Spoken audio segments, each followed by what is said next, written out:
사랑하는 성도 여러분, 오늘 우리 방송으로 수요 예배 신년 방송 부흥의 두 번째 날 참 귀한 목사님 모시게 되었습니다. 전 침례 신학대학 총장님이시고 현재는 반포 침례교회 담임 목회자로 하나님 앞에 드리고 있는 주의 종 이형원 목사님을 모시게 되었습니다. 우리 교회 자주 오시면서 같이 은혜 나눌 때 얼마나 기쁘고 감격스러운 마음이 넘치는지 모릅니다. 2022년도 신년에 하나님께서 종들에게 주시는 말씀을 잘 마음에 새기면서 은혜가 충만하고 2022년도를 승리하시기를 주 예수의 이름으로 축원합니다. 이제 우리 이영훈 목사님 하나님 말씀 증거해 줄 때 하나님 은혜 충만하기를 주님의 이름으로 축원합니다.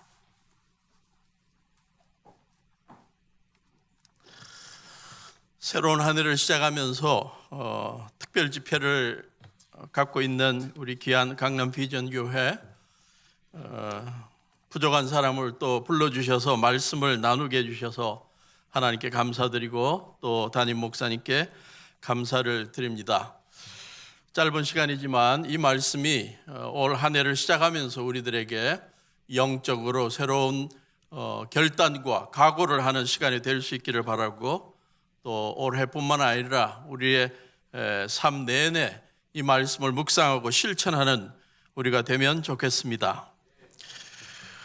초등학교에서 한 선생님이 학생들에게 질문을 했다고 합니다.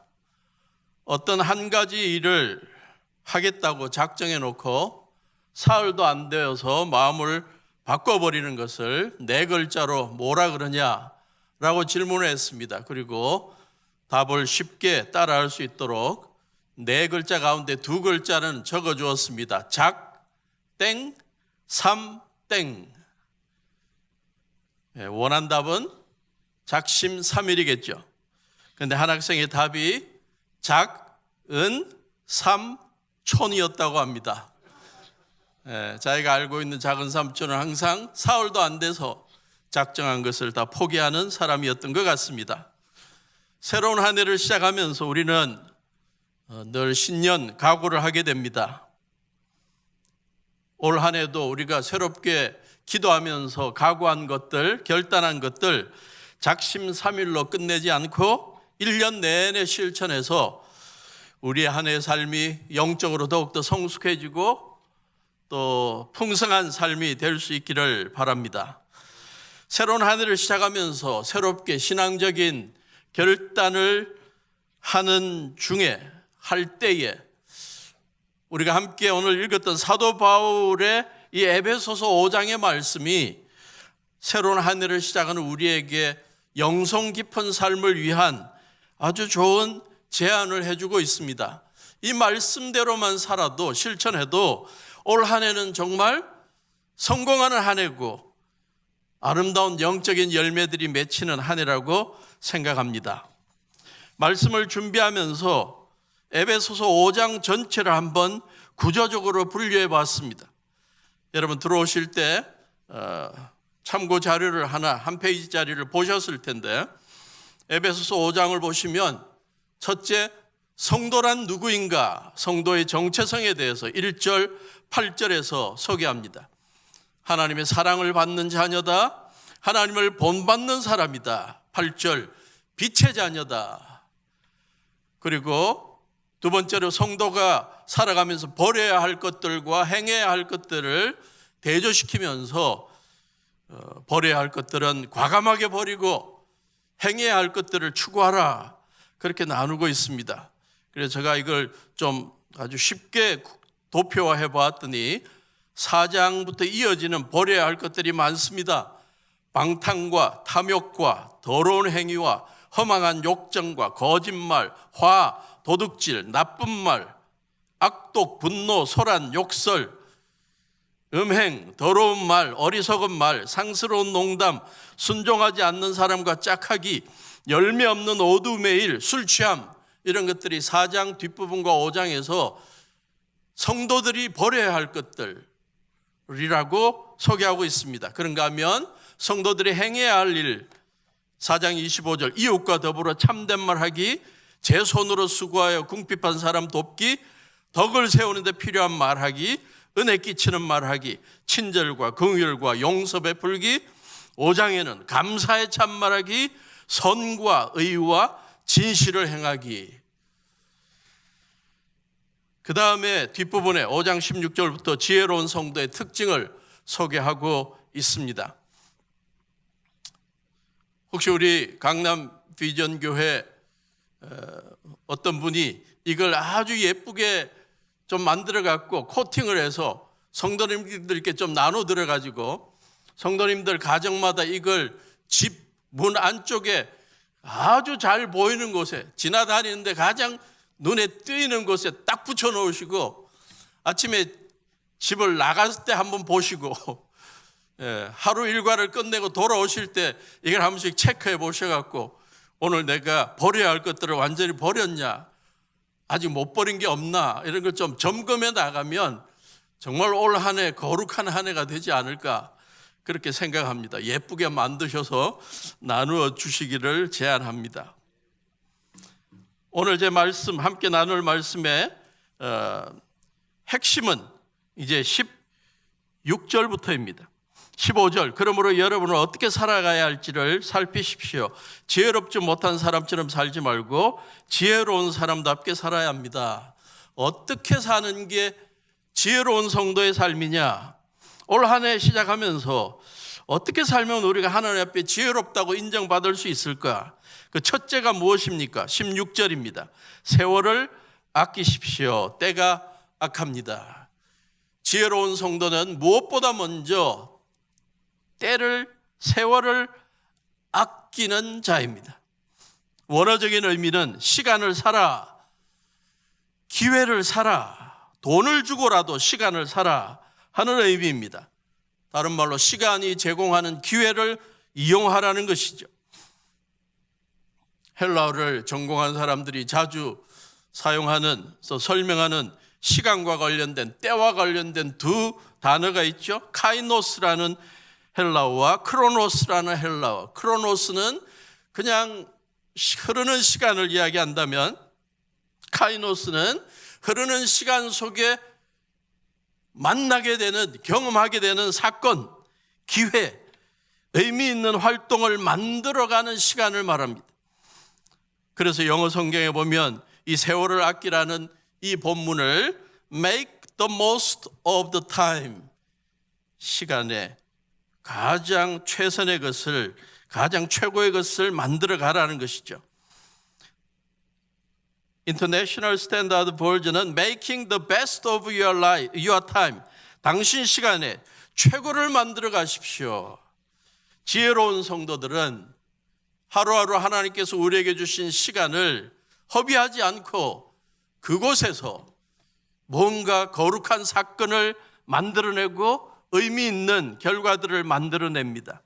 오늘 본문에 보니까 사도 바울은 왜 세월을 아끼라고 합니까? 때가 악하기 때문이라는 것입니다. 사도 바울이 목회했던 에베소, 국제적인 도시요, 향락이 팽배했던 도시고 우상숭배가 팽배했고 우상숭배하는 성전에서 있었던 술 취함과 성적인 쾌락을 나누는 것과 온갖 각종 유희들, 이러한 것들로 귀한 시간을 허비하는 것을 눈으로 똑똑히 본 사도 바울은 그곳에 살아가는 성도들에게 인생을 그렇게 허비하지 말라고 말합니다. 이 악한 사람들의 이 악한 모습에 휩쓸리지 말고 하나님의 사람답게 유익하게 세월을, 때를 사용하라고 말합니다.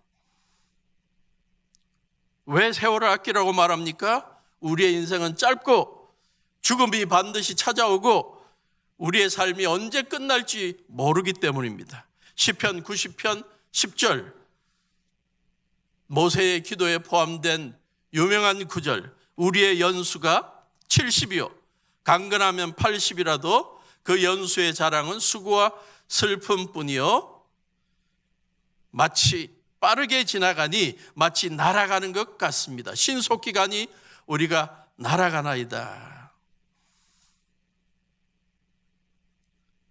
오늘 본문을 보니까 세월을 아끼라는 말이 시간을 살아라는 의미가 있다고 했는데 사도 바울이 수천 년 후에 2000년 정도 이후에 일어날 일을 예언한 것인지 모르겠어요.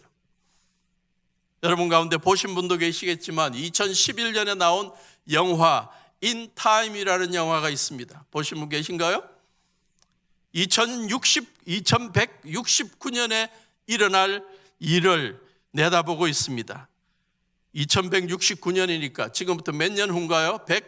147년 후인가요? 그 세상에는 사람들이 25살이 되면 늙기가 끝난대요. 이제 죽어가는 거죠.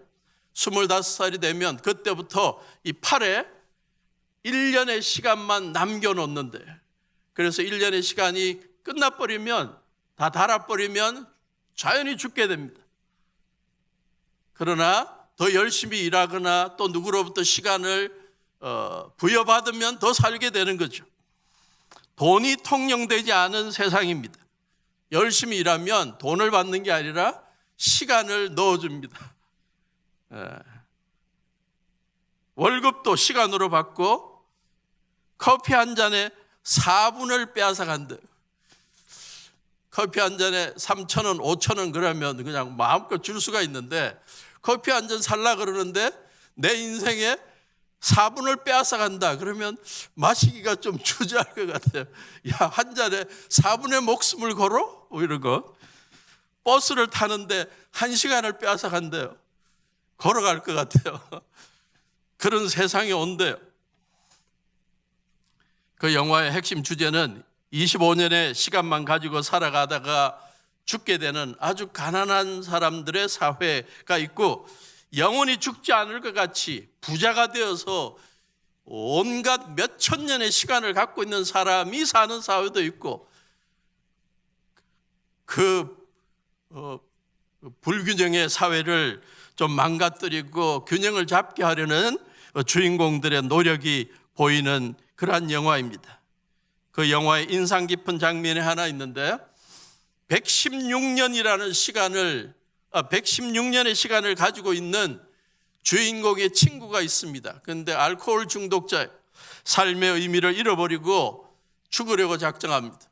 죽기 전에 이 친구가, 주인공이 자고 있는데 자기 팔에 있는 116년의 시간을 이 주인공 자고 있는 그 팔에다가 다 옮겨주고 5분만 남겨놓고 다 옮겨줍니다. 그리고는 죽기 전에 창문에다가 글을 하나 써두죠. Don't waste my time 이라고 적어놓습니다. 설교를 하다가 이 장면이 아주 인상 깊어서 소개했습니다. 나는 삶의 의미를 잃어버리고 가지만 시간 허비하지 말라. 내 이 귀한 시간 허비하지 말라는 거죠. 왜 사도 바울은 세월을 아끼라고 합니까? 한 번 죽은 후에 하나님의 심판이 있기 때문입니다. 히브리서 9장 27절, 사람이 한 번 죽는 것은 정하신 일이요 그 이후에는 심판이 있다고 그랬는데, 그리스도인들이 잘못 생각하는 것 가운데 하나가 있습니다. 하나님의 심판은 예수님을 구세주와 주님으로 믿지 않는 사람에게만 있을 거라고 생각하는 것 같아요. 그러나 하나님의 심판은, 주님의 심판은 그리스도인들에게도 임합니다. 그리스도인들의 삶이 얼마나 하나님의 목적에 부합했는지, 주님께서 맡겨주신 사역을 얼마나 충성스럽게 감당했는지 심판하십니다. 그게 바로 마태복음 25장 청지기 비유의 핵심이죠. 달란트 비유의 핵심이죠. 역사적으로 보면 세월을 아낀 위대한 사람들이 많이 있습니다. 특히 역경과 고난 중에서도 위대한 업적을 남긴 사람들이 있습니다. 그 가운데 한 사람이 셰익스피어였습니다. 중앙아시아에서 1330년에 시작된 흑사병이 400년 동안 반복적으로 나타나서 수많은 사람을 죽였습니다. 1600년대 초에 영국 런던에서 수많은 사람이 세균에 감염된 쥐에 붙어 사는 이에 물려서 흑사병에 걸려 죽어갔습니다. 1665년부터 66년에 2년 동안 영국 런던에서는 시민의 3분의 1이 10만 명이 흑사병으로 죽었습니다. 셰익스피어도 이 과정에 누나 둘이, 여동생 하나가, 남동생 한 명이 흑사병으로 죽었습니다. 1596년에는 그의 아들 햄릿이 11살에 흑사병으로 죽었습니다. 연극을 공연하던 극장이 폐쇄되고 배우들이 죽어나갑니다. 전염병으로 말미암아 건강의 위험, 경제적인 어려움 있었지만 그는 그 어려움 속에서 극본 쓰기를 계속했고 위대한 역작을 남겼습니다. 리오 왕, 맥베스, 안토니오와 클레오파트라.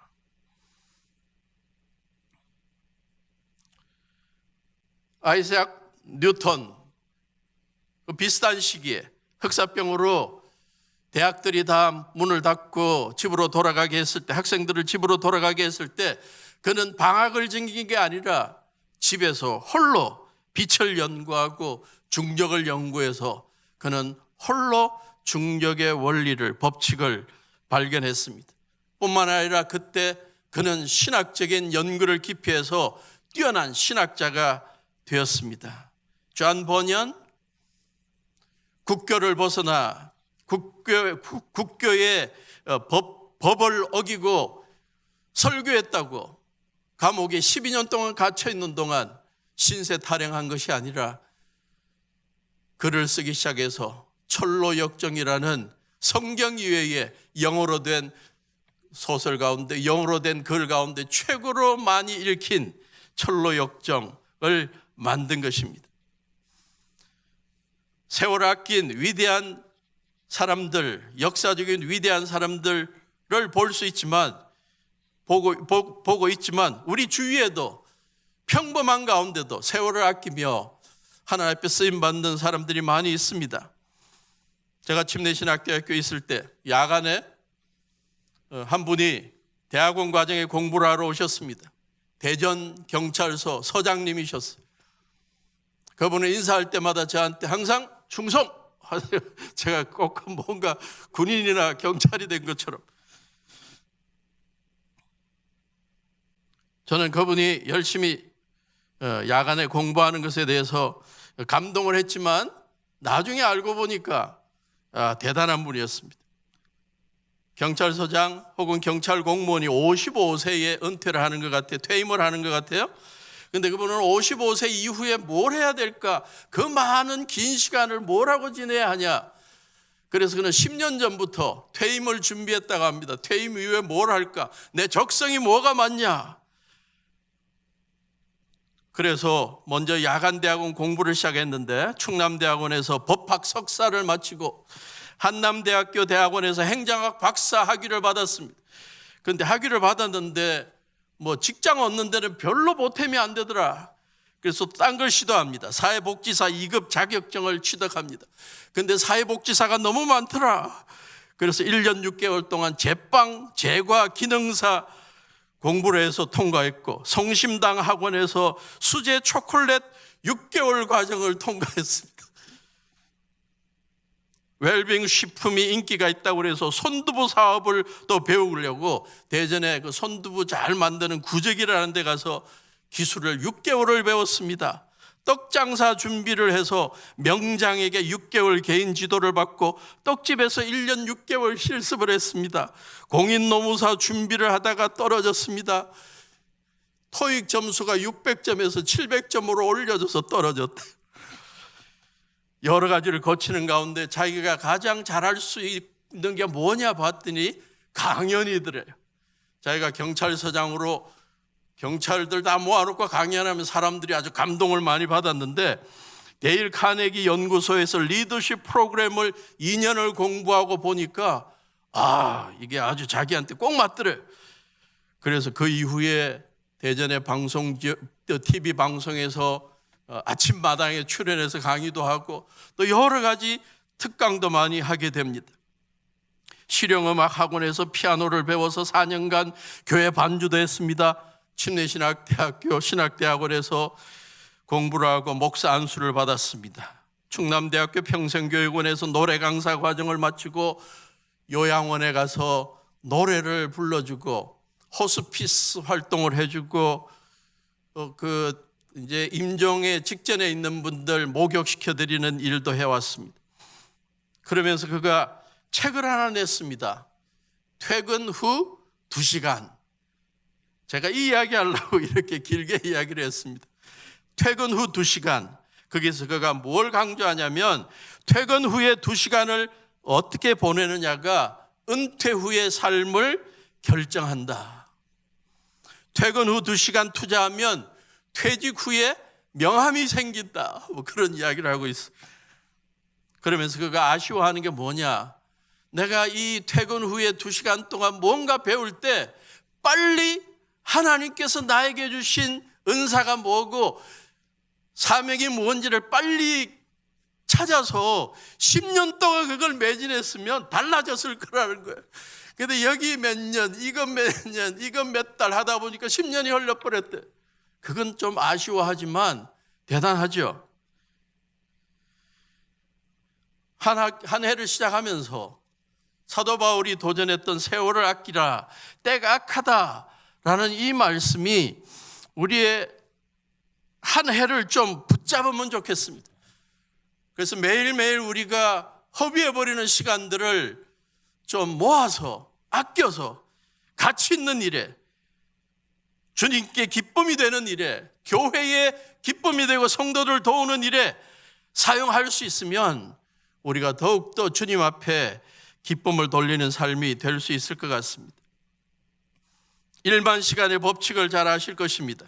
1993년 미국 심리학자 앤더스 에릭슨이라는 분이 논문을 써서 강조한 것입니다. 어떤 분야의 전문가가 되려면 최소한 1만 시간을 투자해야 된다. 그가 세계적인 바이올리니스트하고 아마추어하고의 실력을 비교해 봤더니, 뒷조사를 해봤더니 다른 거 아니더라. 연습 시간의 차이더라. 매일 3시간씩 투자하면 10년이면 전문가가 된다는 거예요. 매일 10시간을 투자하면 3년이면 전문가가 된다는 거예요. 여러분들이 앞으로 하나님께서 여러분들에게 어떠한 은사를 주셔서 어떠한 사명을 맡겨주시는지 모르겠지만 그걸 발견해서 좀 열심히 투자해 보시기를 바랍니다. 세월을 아껴 보시기를 바랍니다. 그러면 하나님께서 여러분들을 정말 귀하게 쓰실 것입니다. 말씀을 준비하며 다른 사람들 이야기할 필요가 없을 것 같아요. 세월을 아끼는 가장 대표적인 모델이 여러분 교회에 한 분 계십니다. 담임 목사님. 예. 수많은 바쁜 일정 가운데도 책 읽기를 쉬지 않으시고 매일 책을 부지런히 읽으셔서 그것과 하나님의 말씀을 연결시켜서 설교하시고 책을 쓰시는 목사님을 생각하면 정말 세월을 아끼는 분으로 우리가 본받아야 하겠죠. 갑자기 궁금해졌습니다. 여러분의 담임 목사님은 롯데 자이언트 선수들의 이름을 아실까? 이대호를 아실까? 저는 롯데 자이언트 팬이 돼갖고 가끔 시간을 너무 허비하는데 목사님은 그러니까 모르셔도 되고 전혀 하나님 일을 하는데 상관도 없고 세월을 아끼며 책 읽으시고 책을 쓰시는 그러한 일이 하나님께 기쁨이 된다고 믿습니다. 16세기 종교개혁가 필립 멜랑크톤은 하루를 끝낼 때마다 그날 자기가 허비했던 시간들의 리스트를 만들어서 기도실을 갔다고 합니다. 그래서 그의 하루의 회개 기도에는 허비한 시간에 대한 회개 기도가 있대. 도전이 되었습니다. 올 한 해 직장 생활하고 하루의 일과를 끝내고 집에 돌아와서 7시, 8시부터 잠자리에 들 때까지 혹시 우리가 시간을 허비하는 것은 아닌지, 쉼도 필요하겠지만 그러나 뭔가 배움을 갖고 뭔가 재능을 개발하고 그러한 걸 통해서 언젠가는 하나님께서 위대하게 쓰시는 일이 여러분들을 통해서 일어나기를 바랍니다. 저도 한 해를 시작하면서 목표가 있습니다. 지난 몇 년 동안 계속 똑같은 목표예요. 중국어를 잘하는 겁니다. 방학 때마다 중국에 가서 지도자들을 훈련시키면서 통역을 통해서 강의를 했는데 늘 기도할 때마다 하나님, 언젠가는 통역 없이 제가 중국어로 유창하게 설교를 하게 해주십시오. 그래서 열심히 중국어를 하곤 했는데 작심 며칠이 되곤 했습니다. 새로운 한 해를 시작하면서 저는 다시 중국어를 공부하는 그러한 결단을 하고 있습니다. 요즘 세상이 너무 좋아서요, 마음만 있으면 다 할 수 있습니다.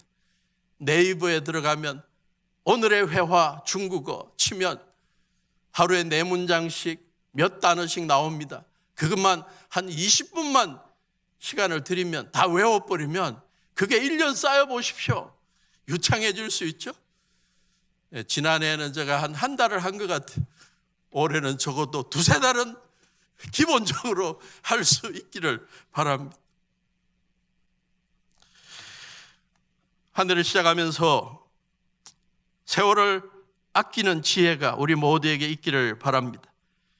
매일매일 하나님께서 우리에게 주신 시간들 속에 하나님을 만나는 기회가 있기를 바라고, 영혼 구원의 기회가 있기를 바라고, 어려운 사람들을 구제하는 기회가 있기를 바라고, 말씀을 배우는 기회, 기도로 하나님의 뜻을 발견하는 기회, 세월을 아껴서 우리가 영적으로 거룩해지는 한 해가 될 수 있기를 바랍니다. 둘째, 지혜로운 그리스도인들, 성도들의 모습, 특징, 한 해를 시작하면서 우리가 붙잡아야 할 삶의 각오 17절입니다. 그러므로 어리석은 자가 되지 말고 주님의 뜻이 무엇인지를 깨달으십시오. 한 해 내내 이것이 우리의 기도 제목이 될 수 있기를 바랍니다. 주님의 뜻을 발견하기 원합니다. 이전보다, 지난해보다 더 많은 시간 주님의 뜻을 찾고 사명을 찾고 은사를 찾고 실천하는 일에 초점을 맞추겠다는 우리의 기도가 되기를 바랍니다. 로마서 12장 1절 2절에 사도 바울이 로마 성도들에게, 로마 교회 성도들에게 도전했던 말입니다. 그러므로 형제들아, 내가 하나님의 모든 자비하심으로 너희를 권하노니 너희 몸을 하나님이 기뻐하시는 거룩한 사은 제물로 드리라.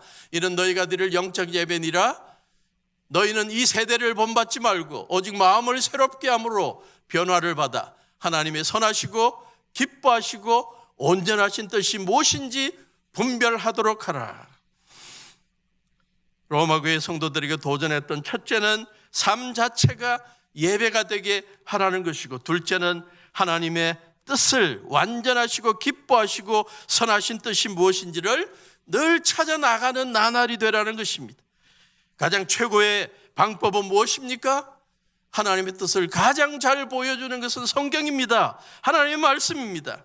한 해를 시작하면서 하나님의 말씀 읽기를 다시 시작하기를 바랍니다. 하루에 3장씩 읽으면 1년에 성경 한 번을 읽습니다. 신앙 서적도 읽기를 바라고, 기도를 통해서, 묵상을 통해서, 금식을 통해서, 목사님을 비롯한 신앙의 위인들과의 상담을 통해서 주님의 뜻을 잘 발견하는 나날이 될 수 있기를 바랍니다. 세 번째, 한 해를 시작하면서 우리가 기억해야 할 지혜로운 성도들의 모습 18절입니다. 술 취하지 마십시오.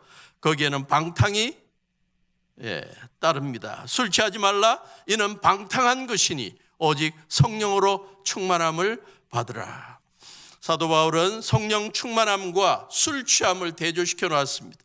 여기에서 발견할 수 있는 가장 기본적인 교훈이 뭡니까? 성령 충만한데 가장 방해되는 게 뭐다? 술 취하는 거다. 왜? 술 취하면 방탕하게 되기 때문이다. 방탕이라는 단어를 우리가 자주 사용하지만 의미가 이렇게 쏙 들어오질 않아요. 그래서 네이버의 어학사전에 들어가 봤더니 방탕, 주색 잡기에 빠져 행실이 좋지 못함. 주색 잡기는 쏙 들어와요. 방탕하는 게 뭐다? 술을 좋아하고, 색, 섹스를 좋아하고 잡기, 노름이에요. 그리스도인들하고 상관없는 거겠죠? 그러나 아직도 혹시나 우리 주위에서 이러한 주색 잡기에 능한 사람들이 우리를 자꾸 유혹해서 같이 참여하자 그럴 때 올 한 해는 과감하게 끊고 오히려 성령 충만을 추구하는 노력이 있기를 바랍니다. 본문에 하면 성령 충만을 받으라고 했을 때 이 의미가 이 현재 진행형입니다. 거듭거듭 성령 충만해지라는 겁니다. 성령 충만은 일회적인 사건이 아닙니다. 예수님을 구세주와 주님으로 영접한 그리스도인들이 마음속에 내재하고 계신 성령님을 인식하고 깨닫고 매 시간 매일매일 그분이 내 삶의 주인이 되도록 그분의 주권을 인정하는 것이 성령 충만이죠. 그리고 우리의 생각을 앞세우지 않고 성령의 생각을 앞세우기 위해 성령의 감동으로 기록된 하나님의 말씀을 가까이 하는 것이 성령 충만의 최고의 방법입니다.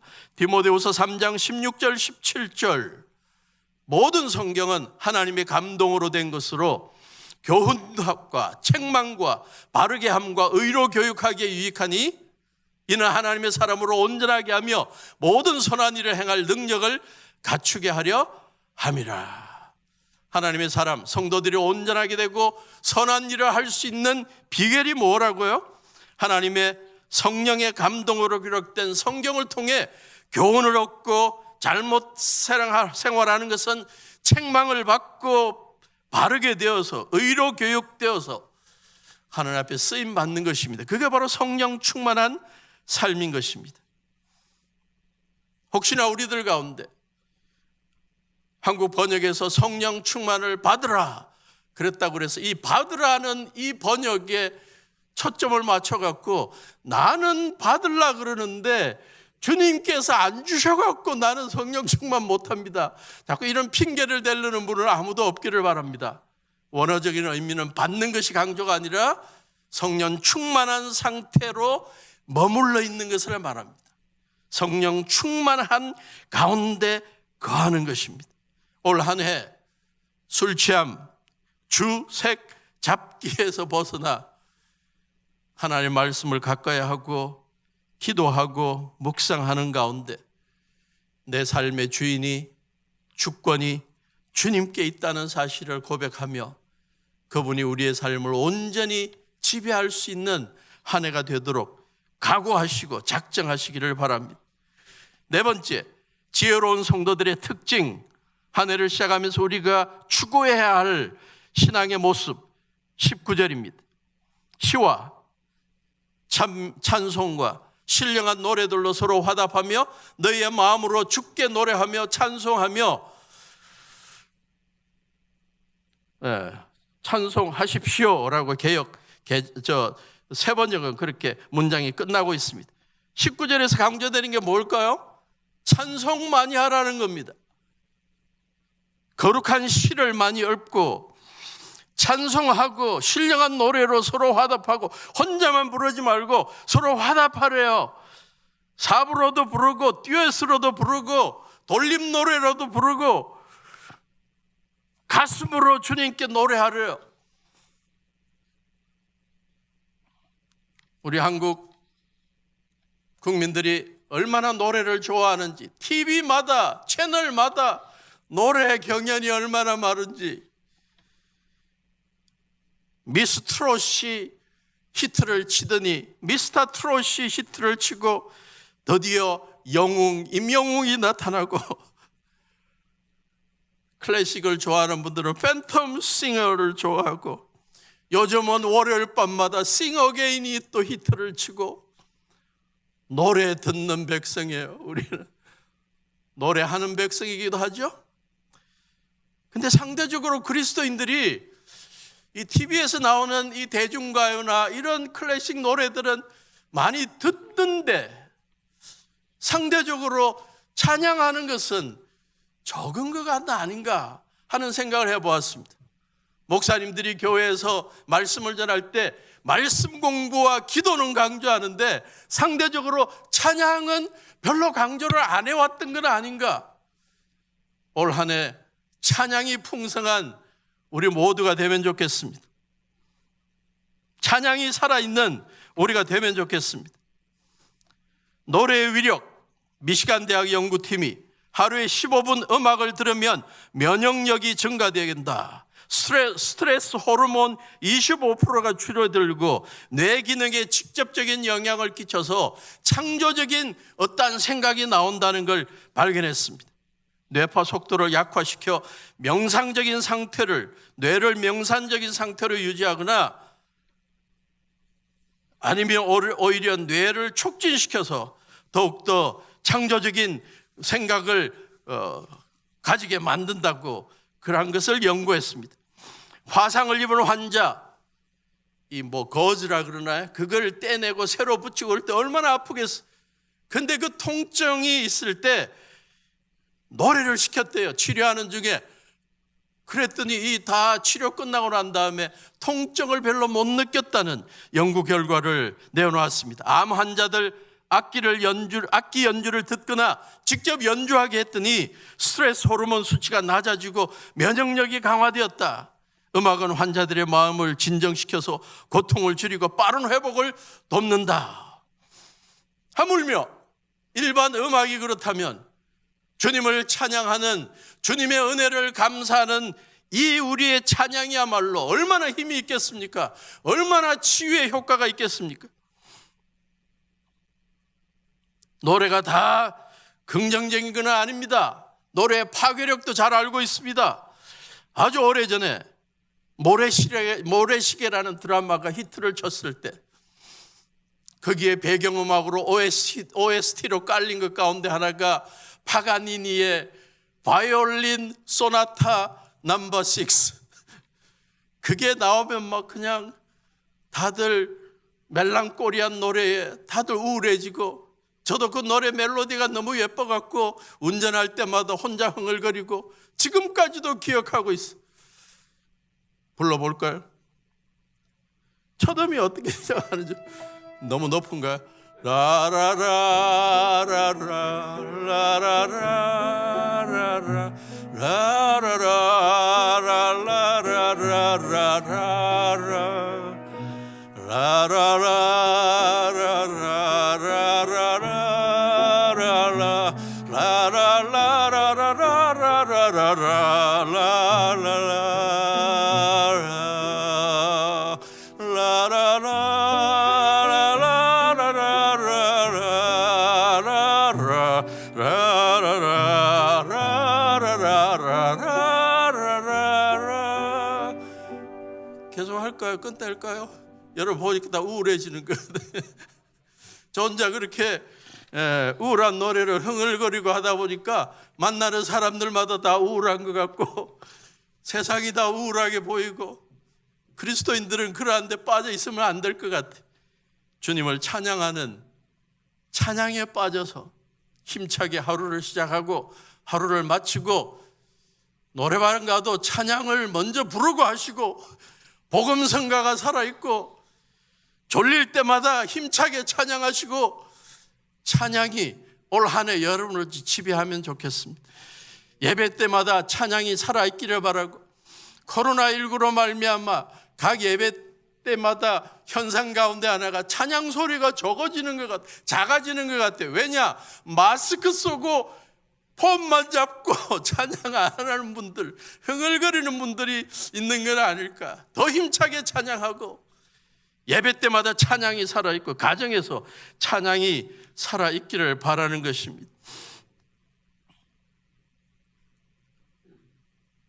저는 찬양 부르는 것도 좋아하지만 대중가요 가운데 좋아하는 것들을 개사를 해갖고 찬양으로, 복음성가로서 만들어서 부르는 것도 좋아요. 미국의 유학 시절에 해바라기 노래를 누가 테이프를 하나 주었는데, 그 노래에 쏙 빠졌어. 그 가운데 내게 행복을 주는 사람.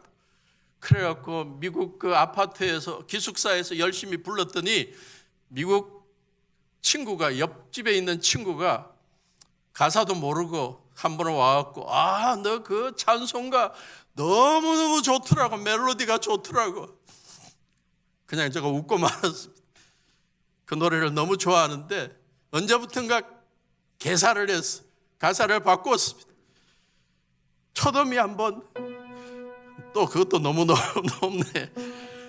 내가 가는 길이 험하고 멀지라도 주님 함께 간다면 좋겠네. 우리 가는 길에 아침 햇살 비치면 행복하다고 말해주겠네. 이리저리 둘러봐도 제일 좋은 건 주님과 함께 있는 것. 여기까지. 마음은 막 끝까지 하고 싶은데요. 2절 3절까지. 어떻게 해서라도 올 한 해는 시와 찬미와 신령한 노래가 우리의 가슴으로부터 불려져서 우울할 때마다, 답답할 때마다, 외로울 때마다 이 찬양이 여러분들을 영적으로 굳건하게 세우는 한 해가 될 수 있기를 바랍니다. 개인적으로도 찬양이 넘치고 하루에 한 몇 곡씩은 뽑기를 바라고, 함께 모여 예배 드릴 때마다 임영웅이가 심혈을 다해서 그냥 찬양하는 것보다 더 우렁차게 찬양을 해서 예배 때마다 이 유리창이 막 흔들리는 역사가 좀 일어나는, 그래서 찬양이 우리의 영혼을 살리는 한 해가 되면 좋겠습니다. 찬송의 위력, 사도행전 16장 25절 기억하시죠? 복음 전하다가 빌립보 감옥에 갇힌 바울과 실라, 감옥에서 하나님을 찬양하는 노래를 부르고 있는데 죄수들이 듣고 있었다. 그때에 26절, 갑자기 큰 지진이 일어나서 감옥의 터전이 흔들렸다. 찬양은 지진을 일으킬 수 있는 능력이 있습니다. 죄수의 착고가 풀리게 합니다. 역대하 20장 21절부터 보면 유다 여호사밧 왕 때 암몬 자손 모압 자손이 쳐들어왔습니다. 그때 하나님께서 어떻게 하게 만듭니까? 여호사밧 왕을 시켜서 노래하는 사람들을 뽑아서 거룩한 예복을 입히고 군대 앞에서 행진하게 만듭니다. 22절, 여호와를 찬송하여 이르기를 여호와께 감사하세 그의 인자심이 영원하게 하였더니, 22절, 그 노래와 찬송이 시작될 때 여호와께서 복병을 두어 유다를 치러 온 암몬 자손과 모압 자손과 세일산 주민들을 치게 하심으로 그들이 패했다. 전쟁에 나가면서도 성가대원들이 먼저 나가서 찬양을 했더니 자기들끼리 자중질환이 일어나서 서로 죽이고 하나님의 백성들이 승리했다는 거예요. 찬양의 위력입니다. 올 한 해 찬양이 살아있는 우리가 될 수 있기를 바랍니다.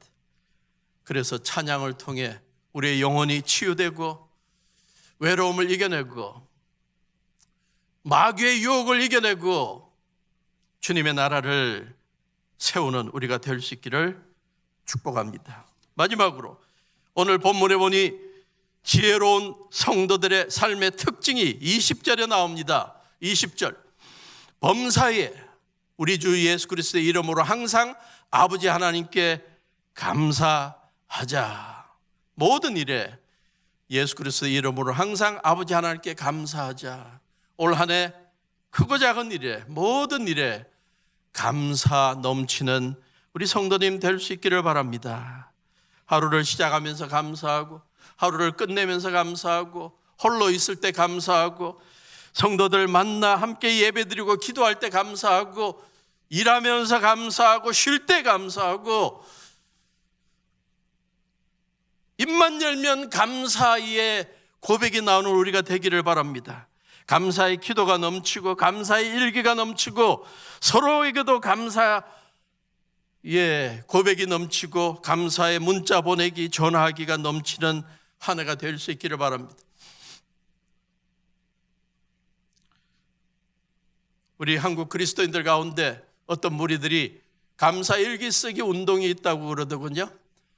감사 하루에 3가지의 감사의 이유를 찾아서 적어 놓는 감사 일기를 쓰는 그러한 습관을 들이는 아름다운 감사의 사람들이 있습니다. 우리가 한 해 그렇게 시도해 보면 좋겠습니다. 입만 열면 감사하는 우리. 거기에 더해서 최고의 감사의 표현은 감사의 고백과 찬양과 기도도 있지만 하나님께 할 수 있는 최고의 감사의 표현, 서로에게 할 수 있는 최고의 감사의 표현은 순종하는 겁니다. 섬기는 것입니다. 서아프리카, 케냐, 탄자니아에 거주하는 마사이족의 감사 표현, 은혜를 베풀어 준 사람 집 앞에 무릎을 꿇고 자기의 이마를 땅에, 먼지에 있는 땅에 대어서 있습니다. 철저한 겸손의 모습이기도 하죠. 그러나 또 한면으로는 감사한 사람에게 내가 밖에 있으니까 언제나 필요하면 나를 부르라는 겁니다. 또 다른 부족, 장막 앞에 오래 앉아서 퍼질고 앉아가지고 시시때때로 외친다고 합니다. 내가 당신 장막 앞에 있습니다. 기억하십시오. 그 무슨 말입니까? 필요하면 언제든지 부르라는 거야. 나 안 가고 있으니까 뭐 도움 필요하면, 도움의 손길이 필요하면 내가 있으니까 나를 쓰라는 거예요. 아, 얼마나 귀한 표현입니까? 올 한 해 내내 우리 그리스도인들, 주의 사람들이 이 감사의 표현이 있으면 좋겠습니다. 주님, 제가 주님 앞에 있습니다. 언제든지 저를 불러 쓰십시오. 뭐 필요한 일이 있으면 쓰십시오. 저를 사용해 주십시오. 올 한 해 그런 자세로 살아보면 좋겠습니다. 그러면 감사로 말미암아 주어지는 주님의 크신 은혜와 축복이 있을 것입니다. 올 한 해 찬양이 살아있는 한 해가 될 수 있기를 바라고, 올 한 해 성령의 충만한 상태로 머물기 위해 말씀 읽고 기도하고 묵상하는, 그래서 하루하루 주님이 제 삶의 주권자이십니다 고백하는 한 해가 될 수 있기를 바라고, 올 한 해 나를 향한 주님의 뜻이 무엇인지, 우리 교회를 향한 주님의 뜻이 무엇인지 발견하기 위해 부지런히 성경 읽고 부지런히 기도하고 상담하는 우리가 될 수 있기를 바라고, 올 한 해 시간 허비하지 않고 뭐라도 배우고 뭐라도 읽고 뭐라도 거룩한 일에 같이 참여하며 섬기며 세월을 아끼는 올 한 해가 되어서 한 해를 되돌아볼 때 우리 인생의 최고의 해였다라고 간증할 수 있는 우리 모든 성도님들 될 수 있기를 주님의 이름으로 축원합니다. 기도하시겠습니다. 새로운 한 해를 시작하는 이 귀한 즈음에 말씀의 집회를 열게 하시고 다시 한번 말씀으로 새로운 신년 각오를 할 수 있는 기회 주신 주님 감사합니다. 사도 바울이 에베소 교회 성도들을 사랑해서 그들을 지혜롭게 살도록 도전했던 이 귀한 말씀 한 해 내내 기억하고, 하루를 시작할 때 문지방에 붙여놓고 점검하고 하루를 시작하고, 하루를 끝낼 때 다시 한번 점검하고 기도하며 하루를 끝내는 우리가 되어서 올 한 해 최고의 한 해로 보내는 지혜로운 성도들 되게 해 주시옵소서. 예수님의 이름으로 기도하옵나이다. 아멘.